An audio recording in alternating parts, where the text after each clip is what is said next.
வணக்கம். இந்தியாவுன்னு சொன்ன உடனேயே உலக அளவுல எல்லாருமே வியந்து பார்க்கக்கூடிய ஒரு விஷயம், ஏகப்பட்ட மொழிகள், நிறைய ஜாதி, மதம், இனம், பலதரப்பட்ட கலாச்சாரம். இதற்கு மத்தியில இந்தியர்கள் எல்லாரும் எப்படி ஒற்றுமையா வாழ்ந்து கொண்டிருக்கிறார்கள் அப்படின்னு தான் எல்லாருமே நம்மள வியந்து பார்க்கறாங்க.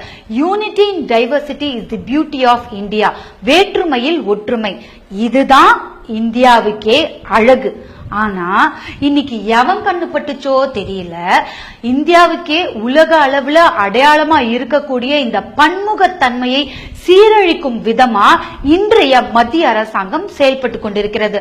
நாங்களும் ஒன்னும் அப்படி செயல்படலையே அப்படின்னு அவங்க சொன்னாலும், இந்த மாதிரி செயல்கள்ல ஈடுபட்டு இருக்கக்கூடிய இயக்கங்களுக்கு பாதுகாப்பா துணை நிற்பதும், அவங்களுக்கு ஆதரவு கொடுத்து வளர்த்து விடுவதும், இந்த மாதிரி செயல்கள்ல அவங்க ஈடுபடும் போது அவங்கள தடுத்து நிறுத்தாம இருக்கிறதும், இது எல்லாமே மத்திய அரசாங்கம் செய்வதற்கு சமம்தான்.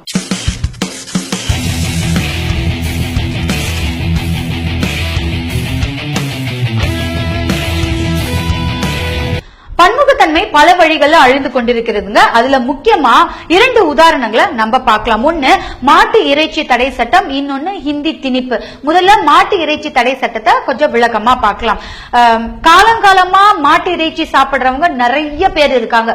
ரிக் வேதத்திலேயே மாட்டு இறைச்சி சாப்பிடாதவர்கள் இந்துக்கள் கிடையாது அப்படின்னு சொல்லப்பட்டிருக்கு. இந்துக்கள்லயே நிறைய பேர் மாட்டு இறைச்சி சாப்பிடுறாங்க. கிறிஸ்தவர்கள், முஸ்லீம்ல கூட நிறைய பேர் மாட்டு இறைச்சி சாப்பிட்டு இருக்காங்க. இப்படி இருக்கும்போது திடீர்னு மாட்டு இறைச்சி தடை சட்டம் கொண்டு வரப்பட்டிருக்கு. ஏன் அப்படின்னு கேட்டா, மாடு எங்களுக்கு தெய்வம், இந்துத்துவத்தின் படி மாடு எங்களுடைய கடவுள், அதை வெட்டி சாகடிக்கிறது ரொம்ப கொடூரமான செயல், அதை தடுத்து நிறுத்தணும் அப்படிங்கிறதுக்காக தான் மாட்டு இறைச்சி தடை சட்டத்தை கொண்டு வந்தோம் அப்படின்னு சொல்றாங்க.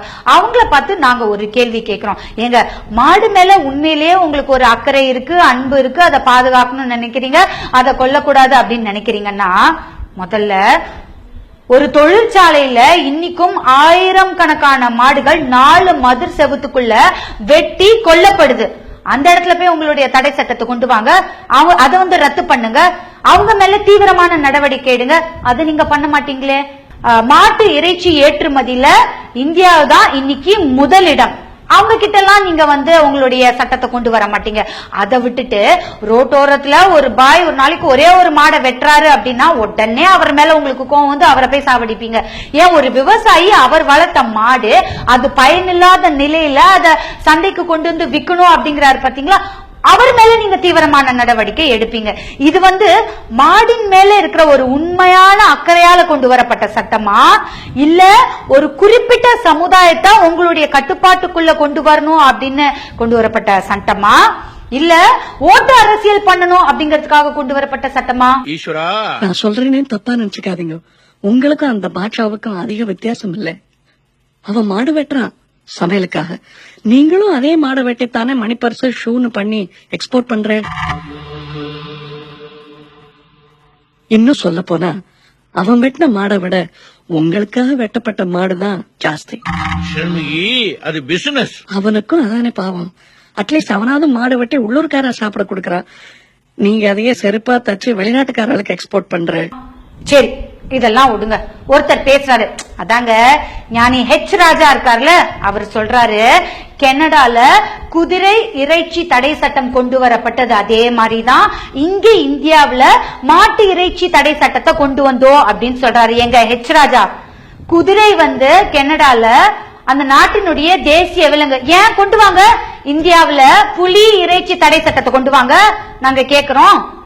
சரி, இன்னொருத்தர் என்ன சொல்றாருன்னா, மாட்டு இறைச்சி சாப்பிடுறதுனால அது உடல் நலத்திற்கு, உடல் ஆரோக்கியத்திற்கு கேடு விளைவிக்குது, அதனாலதான் இந்த சட்டத்தை கொண்டு வந்தோம் அப்படின்னு சொல்றாங்க.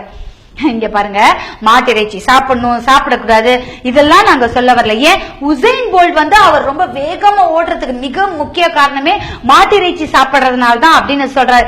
சரி, அதுக்கும் நம்ம சப்போர்ட் பண்ண வேணாம், அதுல நம்ம டீடைலிங்கா போக வேண்டாம். இப்ப இந்த மாட்டு இறைச்சி சாப்பிடுறதுனால அது உடல் நலத்துக்கு கேடு அப்படின்னு சொல்றீங்களா, ஏன் அப்ப ரசகுல்லாவை தடை பண்ணுங்க. ஏன், நீங்க சாப்பிடக்கூடிய நிறைய ஃப்ரைட் ஐட்டம்ஸ் இருக்குல்ல, அதை தடை பண்ணுங்க, அதெல்லாம் உங்களுக்கு உடல் நலத்திற்கு கேடு இல்லையா? இன்னும் போக போக போனா ஆட்டு இறைச்சி தடை சட்டம் அப்படிம்பீங்க, என்னென்னமோ கொண்டு வருவீங்க போல இருக்கே. ஆக மொத்தத்துல பன்முகத்தன்மையில வாழ்ந்து கொண்டிருக்கக்கூடிய இந்தியர்கள்ல ஒருமுகத்தன்மைக்கு உங்களுடைய கட்டுப்பாட்டுக்குள்ள கொண்டு வரணும் அப்படின்னு இந்த மாதிரி எல்லாம் சட்டத்தை போடுறீங்களே, அதுதான் எங்களுக்கு ஏத்துக்க முடியாத வகையில இருக்கு. அடுத்ததா ஹிந்தி மொழி திணிப்பு. அதாவது ஒரு மனிதன் நிறைய மொழிகள் கத்துக்கிறது ஒன்னும் தப்பு கிடையாது. இன்ஃபேக்ட் ஹிந்தி மொழிங்கிறது ரொம்ப சிறந்த மொழி. நிறைய பேர் ஹிந்தி கத்துக்கணும் அப்படின்னு கூட சொல்லுவாங்க. ஆனா இப்ப இருக்கக்கூடிய இந்த மத்திய அரசாங்கம் இந்த ஹிந்தி மொழிய நம்ம மேல எப்படி திணிக்கிறாங்க அப்படின்னு பாத்தீங்கன்னா, நம்ம ஊர்ல மைல்கல் எழுதியிருக்கக்கூடிய தமிழ் சொற்களை அடிச்சுட்டு அது மேல ஹிந்தி எழுதுறாங்க. பெரிய பெரிய நேம் போர்ட்ல இருக்கக்கூடிய சொற்களை அடிச்சுட்டு அது மேல ஹிந்தியில எழுதுறாங்க. ஏன் நிறைய திட்டங்கள் ஹிந்தி மொழியில கொண்டு வரணும் அப்படின்னு நினைக்கிறாங்க. நம்மளுடைய பாஸ்போர்ட்ல கூட அந்த எழுத்துக்கள் ஹிந்தியில இருக்கணும் அப்படின்னு சொல்றாங்க. இதை விட ரொம்ப முக்கியமா இந்த இன்டாலரன்ஸ், சகிப்புத்தன்மைன்னு ஒண்ணு இருக்குல்ல. சமீபத்துல லண்டன்ல நம்ம இசைப்புயல் ஏஆர் ரஹ்மான் அவர்கள் நேற்று இன்று நாளை அப்படின்ற கான்சர்ட் இசை நிகழ்ச்சியை நடத்தினாரு. அதுல 12 தமிழ் பாட்டுகள் பாடினாரு. அதை விட அதிகமா ஹிந்தி பாடல்களும் பாடினாரு. ஆனா அவர் 12 தமிழ் பாடல்கள் பாடினாரு அப்படிங்கிறதுக்காக ஒரு குறிப்பிட்ட கேவலமான கும்பல் அந்த நிகழ்ச்சியை இசை நிகழ்ச்சியை விட்டு எந்திரிச்சு போயிட்டாங்க. போயிட்டு ட்விட்டர்ல ஏஆர் ரஹ்மான் அவர்களுக்கு நீங்க ஹிந்தி மொழியால தான் வளர்ந்தீங்க, அதனாலதான் உங்களுக்கு பேர் புகழ்லாம் கிடைச்சிச்சு, அதை நீங்க மறந்துட்டீங்களா அப்படின்னு ட்வீட் பண்ணிருக்கிறாங்க. இந்த சகிப்புத்தன்மை குறையறதுக்கு யாரு காரணம்? சரி, இந்த நேற்று இன்று நாளை அப்படிங்கிற தலைப்பே தமிழ் தான், தமிழ் பாடல்கள் பாடணும் அப்படிங்கிறதுக்காக தான் அந்த இசை நிகழ்ச்சி. அண்ட் நம்மளுடைய இசை புயல் ஏஆர் ரஹ்மான் அவர்கள் ஆஸ்கார் அவார்டு வாங்கும் போது கூட எல்லா புகழும் இறைவனுக்கே அப்படின்னு சொல்லிட்டு தான் அந்த அவார்டையே வாங்கினாரு. அப்படிப்பட்ட நம்மளுடைய ஏஆர் ரஹ்மானுக்கே இந்த நிலைமைன்னா அதற்கு யாரு காரணம்? எங்க பார்த்தாலும் போற இடத்துல எல்லாம் ஹிந்தி ஹிந்தி ஹிந்தின்னு ஹிந்தி மொழியை போட்டு திணிச்சாங்கன்னா இந்த சகிப்புத்தன்மை எல்லார்கிட்டயும் ரொம்ப ரொம்ப குறைய ஆரம்பிச்சிடும். இந்த விஷயம் இப்போ வேற ஏதாவது ஒரு கவர்மெண்ட் இதெல்லாம் நடந்திருக்குமா அப்படின்னு நம்மளால சொல்ல முடியாது. ஆனா இப்ப இருக்கக்கூடிய இந்த மத்திய அரசாங்கத்தால மக்கள் மத்தியில சகிப்புத்தன்மை ரொம்ப வேகமா குறையறதுக்கு நிறைய வாய்ப்புகள் இருக்கு. ஆக மொத்தத்துல நம்மளுடைய இந்தியாவின் சிறப்பம்சங்களான இந்த பன்முகத்தன்மை அழிக்கிறதுக்கு யாரெல்லாம் செயல்படுறாங்களோ அவங்கெல்லாம் நம்மளுடைய இந்தியாவின் எதிரிகள்.